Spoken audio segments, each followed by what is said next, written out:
తండ్రి శిక్షించిన కుమారుడు జ్ఞానము గలవాడవును. అపహాసకుడు గద్దింపునకు లోబడడు.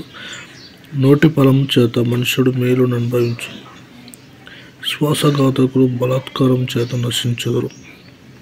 తన నోరు కాచుకునేవాడు తన్ను కాపాడుకొను. ఊరుకొనక మాటలాడువాడు తనకు నాశనం తెచ్చుకొనును. సోమరి ఆశపడును కానీ వాని ప్రాణంలోకేమీ దొరకదు. శ్రద్ధగల వారి ప్రాణం పుష్టిగా నుండును. నీతిమంతునికి కండ్ల మాట అసహ్యము. భక్తిహీనుడు నిందించుచు అవమానపరచును.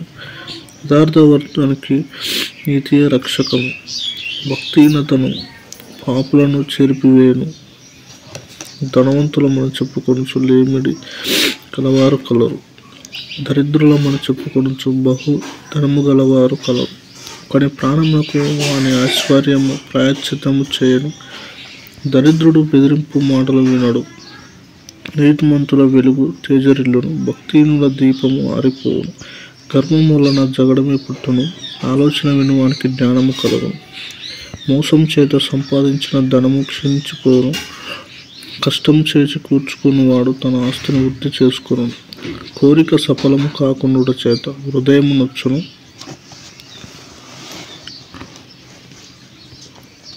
శుద్ధించిన మనోవాంఛ జీవవృక్షం.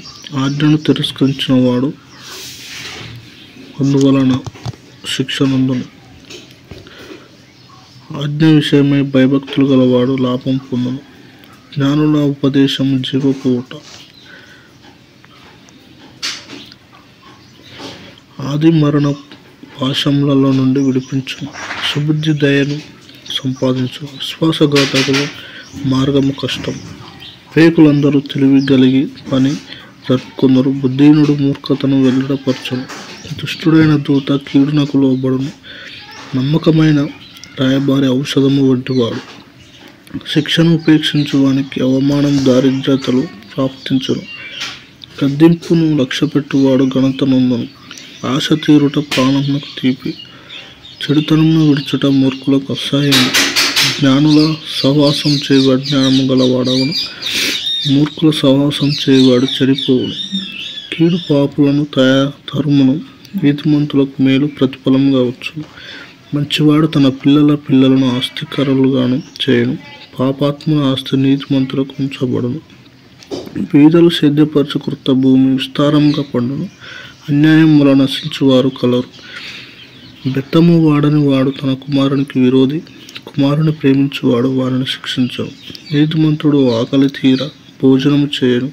భక్తిహీనుల కడుపునకు లేమి కలుగును.